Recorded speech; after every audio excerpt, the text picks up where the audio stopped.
देश की राजनीति इस वक्त एक ऐसे दौर से गुजर रही है जहां हर नया दिन सत्ता समीकरणों का नया चेहरा सामने ला रहा है। स्वतंत्रता दिवस जैसे ऐतिहासिक दिन पर प्रधानमंत्री नरेंद्र मोदी ने लाल किले से जब राष्ट्रीय स्वयंसेवक संघ यानी कि आरएसएस की प्रशंसा में ऐतिहासिक भाषण दिया तो यह केवल एक औपचारिकता नहीं थी बल्कि आने वाले समय की राजनीति का संकेत भी था। प्रधानमंत्री ने कहा कि राष्ट्रीय स्वयंसेवक संघ ने 100 साल तक मां भारती की सेवा में अपना जीवन समर्पित किया है। यह दुनिया का सबसे बड़ा एनजीओ है। लाल किले की प्राचीर से दिया गया यह बयान केवल संगठन की सराहना नहीं बल्कि आरएसएस के साथ बिगड़ते रिश्तों को सुधारने का प्रयास भी माना जा रहा है।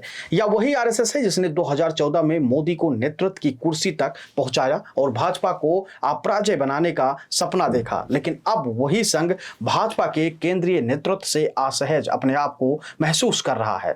पिछले कुछ महीनों से लगातार यह चर्चा है कि भाजपा और आरएसएस के बीच सब कुछ सामान्य नहीं है।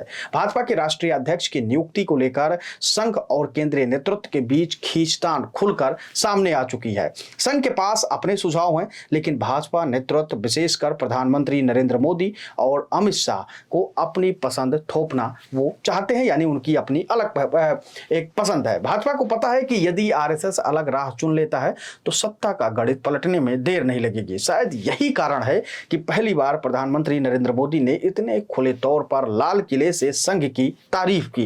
यदि दिल्ली की राजनीति मोदी और आरएसएस के बीच शक्ति संतुलन पर टिक गई है तो उत्तर प्रदेश की राजनीति योगी आदित्यनाथ और अमित शाह के बीच रस्साकसी का मैदान बन चुका है। उत्तर प्रदेश जहां लोकसभा की सबसे अधिक सीटें हैं और विधानसभा की भी, वह भाजपा के लिए जीवन रेखा है। प्रदेश अध्यक्ष की नियुक्ति को लेकर यहां भी टकराव साफ दिख रहा है। शाह चाहते हैं कि केशव प्रसाद मौर्य को प्रदेश अध्यक्ष बनाया जाए। इसके पीछे उनका इरादा संगठन पर नियंत्रण मजबूत करना और योगी के प्रभाव को सीमित करना है। दूसरी ओर योगी अपनी पसंद के नेता को अध्यक्ष बनवाना चाहते हैं जो सरकार और संगठन के बीच संतुलन बना सके, सीधा जनता के बीच भरोसा कायम रख सके।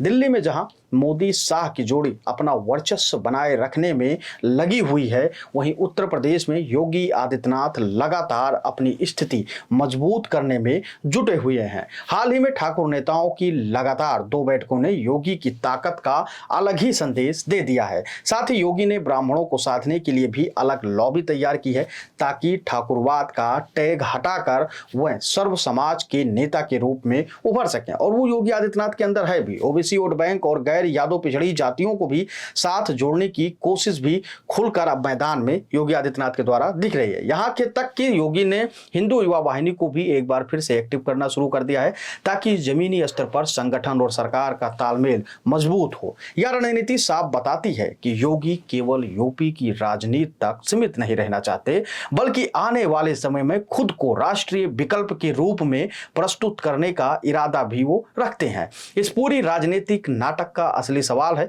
कि मोदी की विरासत को संभालेगा कौन। एक तरफ अमित शाह हैं जिन्हें भाजपा का चाणक्य कहा जाता है और जिनके लिए खुद मोदी रास्ता तैयार करते हुए दिख रहे हैं। दूसरी तरफ योगी आदित्यनाथ हैं जो उत्तर प्रदेश से निकलकर राष्ट्रीय राजनीति में हिंदुत्व का सबसे बड़ा चेहरा बन चुके हैं। आरएसएस भी इस सवाल के बीच अब फंसा हुआ है।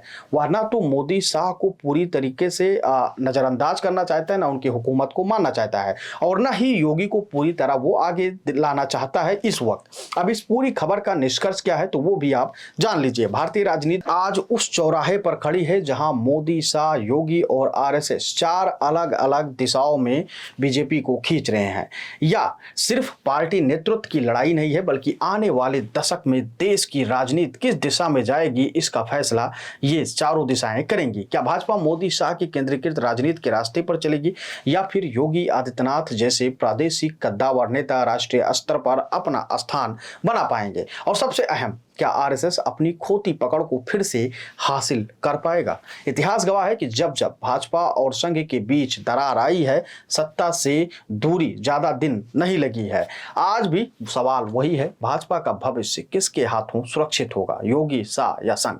क्योंकि लगातार ये बातें चल रही हैं कि आखिर में प्रधानमंत्री नरेंद्र मोदी के बाद असली वारिस कौन होगा। और जिस प्रकार से अभी चीजें चल रही, लोकसभा चुनाव में भारतीय जनता पार्टी को हार का सामना करना पड़ा। और जेपी नड्डा का एक बयान जिससे संघ कहा जाता है कि नाराज हो गया था कि अब भारतीय जनता पार्टी इतना मजबूत हो गई है कि उसे किसी संगठन या किसी संघ की आवश्यकता उतना नहीं रह गया जितना पहले रहता था। उसके बाद देखा गया कि जो आरएसएस के जो करता धरता थे, जो अधिकारी थे, जो स्वयं सेवक संघ के जो पदाधिकारी थे, वो नाराज दिखे कुछ जगह, और जिसका साफ साफ उत्तर प्रदेश जैसे विशाल सूबे में नुकसान हुआ। नुकसान होने के पीछे एक और कारण कहा जाता है कि योगी आदित्यनाथ ने कई लोगों के नाम की लिस्ट केंद्र सरकार को भेजी थी कि लोगों को टिकट दिया जाए, लेकिन उन लोगों के नाम पर मोहर नहीं लगी क्योंकि योगी आदित्यनाथ मजबूत हो सकते थे। और अब जिस तरीके का माहौल बन रहा है कि साफ सोच रहे हैं कि उत्तर प्रदेश में भी अपने लोगों को बैठाया जाए, और योगी आदित्यनाथ ये सोचते हैं कि जो भी प्रदेश अध्यक्ष बने वो सरकार से सामंजस्य बनाकर चले, क्योंकि सामंजस्य अगर नहीं रहेगा तो उस पार्टी और संगठन और सरकार में कोई बहुत बड़ा मतभेद हो सकता है और उससे पार्टी को नुकसान पहुंचेगा। और योगी आदित्यनाथ इसी कड़ी में लगातार अपनी तैयारी में जुटे हुए हैं। जहां दो ठाकुर नेताओं की बैठक हुई, क्षत्रिय नेता एकत्रित हुए। अब वो किस लिए एकत्रित हुए थे, आज भी इस बात पे अभी कोई बड़ा खुलासा नहीं हो पा रहा है, लेकिन कहा यह जा रहा है कि योगी आदित्यनाथ के पक्ष में वो बैठक हुई थी और उनको मजबूत करने के इरादे से वो सारी मीटिंग यानी दो बार ठाकुर नेता एकत्रित हुए थे। और दूसरी तरफ उत्तराखंड से हिंदू युवा वाहिनी का एक्टिव होना, हिंदू युवा वाहिनी का एक्टिव होने का मतलब है कि पूरे देश में योगी की एक अलग जनाधार बनेगी, एक अलग संगठन होगा जिसमें उनका प्रदर्शन और उनके व्यक्तित्व की बात की जाएगी। आप इस पूरी खबर को लेकर क्या कुछ सोचते हैं, क्योंकि पहली बार प्रधानमंत्री नरेंद्र मोदी ने लाल किले से आरएसएस का प्रचार किया है। आपको क्या लगता है इस प्रचार के पीछे का मकसद क्या है? आप अपनी राय हमको जरूर दीजिएगा, क्योंकि आपकी राय बहुत ही महत्वपूर्ण होती है हमारे लिए, क्योंकि जब आप राय देते हैं तो हम देखते हैं कि क्या कुछ आप लोग इस पूरी खबर को लेकर और देश और प्रदेश में जो स्थिति बन रही है पॉलिटिकल, उसको लेकर आपकी क्या कुछ सोच है, क्या कुछ राय है, हम जानते हैं, पहचानते हैं। आप अपनी राय हमको जरूर दीजिएगा। धन्यवाद।